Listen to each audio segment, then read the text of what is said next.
Alright, so 2 weeks in Unreal. So after my last project, I was feeling pretty good about the progress I made just learning the program. So I decided not to switch it up and, just stay working in UE5. I kind of had an idea where I wanted to go with this project. I knew I wanted to add some bow and arrow mechanics. And shout out to this guy, number one, for supporting the channel and also giving me the idea to work on inventory. So after deciding on the few things that I wanted to incorporate in this project, I decided to start with adding the weapon first, which at first I started with a crossbow, which later I ended up switching to a bow and arrow. But for now, I just made a blueprint, added collision and all that stuff so I could pick up and drop it. So basically later on, I just ended up changing the static mesh of this blueprint. Then next, I set up my material paint for the landscape. I set up 3 different ones. One that was dirt, one that was grass, and one that was like rocks or gravel. Next, I worked on a procedural landscape, which was kind of fun to do. I was able to add different types of grass, rocks and stuff, just to make the world look a little bit more cohesive. Okay, next I wanted to work on the tree chopping animations, and I had to break that up into 2 parts. One part being for the third person blueprint that controlled the animations that the player made, and then the other part being a blueprint that I made for the tree to be able to cut down. So for the third person tree chopping animation, I used the left mouse button to play an animation and then draw a spear trace, and then use that to apply damage to the tree. And then in the tree's blueprint, I made it where it could take damage, and then when it had less than 50% health, it would turn into a half chop tree, and then once it hit 0, it would turn to a pile of wood. Also added 2 different chop animations to the third person character and made it randomized whenever you click the left mouse button. I then implemented logic where at begin play, your axe is automatically holstered and you cannot chop until you equip the axe. And of course within that also just the basic equip and unequip axe. Next, I had to begin setting up the bow and arrow. The first thing that I had to do was rig the bow, because at this moment no part of the bow moves. And because I have rigged several guns before and even a character, I really thought this was going to be easy, and it was easy, but it was something that I had to look into. The next part was actually also difficult. I was setting up the bow and arrow in Unreal. I think at the beginning I was really having a problem because I was trying to set it up like I did the guns, and obviously they'd be set up differently. So instead of having to aim and shoot, I made it an aim and release. So I made it where when you press and hold the left mouse button, it would draw back, and then when you released, it would fire at this point a line trace. And it took me a second to get the line trace to fire in the right direction, but once I got that figured out, I decided to move on to adding the projectile,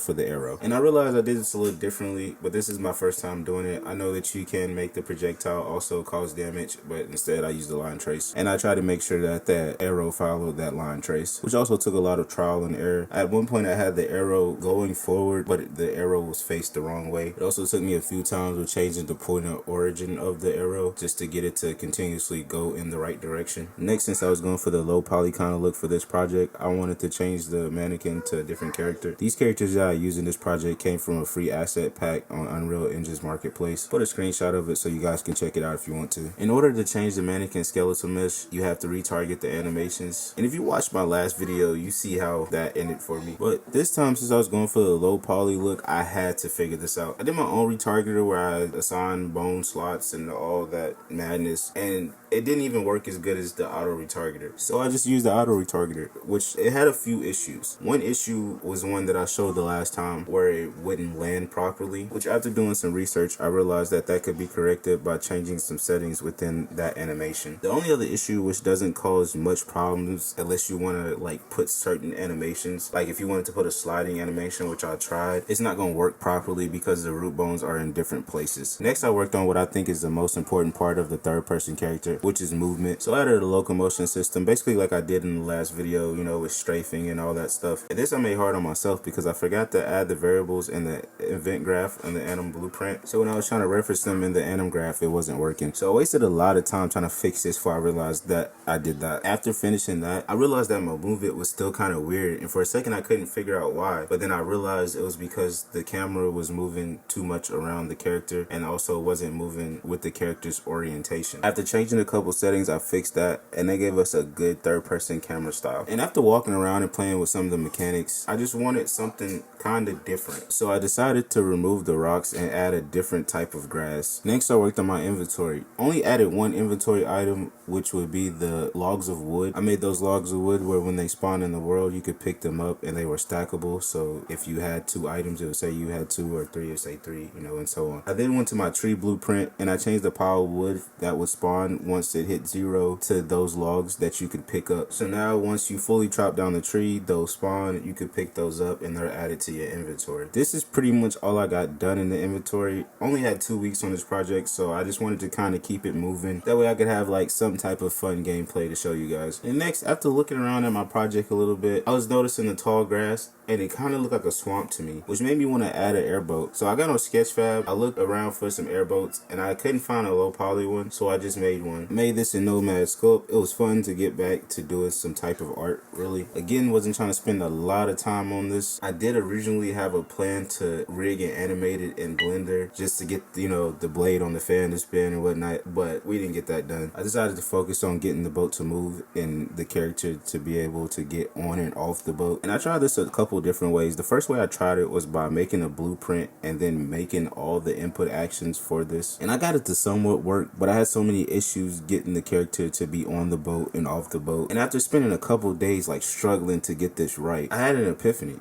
I was like, I've basically done this before. As like a joke to myself, in my last project, I did this with the car that I was trying to do. Like I knew the wheels wouldn't turn, and I knew like I was like, it would be so much easier just to do this. But when I thought about it as a boat, I'm like, you don't need none of that. So you can literally just put this boat here, make this car invisible, and like nobody would help, you know what I'm saying? What makes it even better is that you can also adjust wheels. So if you wanted to like slide around and kind of give that more of, you know, like a boat feel or whatever, you could actually do that. But once I used that car blueprint and just like changed the visibilities, it was so easy because everything else is pretty much set up. All the controls, the camera, everything is set up. And this is pretty much everything that I accomplished on this project within 2 weeks. If I did give myself more time with this project, I probably would have spent more time on the inventory and at least getting where I could like craft a fire or something. Overall, I had fun doing this project, and if you guys have any ideas of like some stuff I should try to incorporate in my next projects, just let me know, man.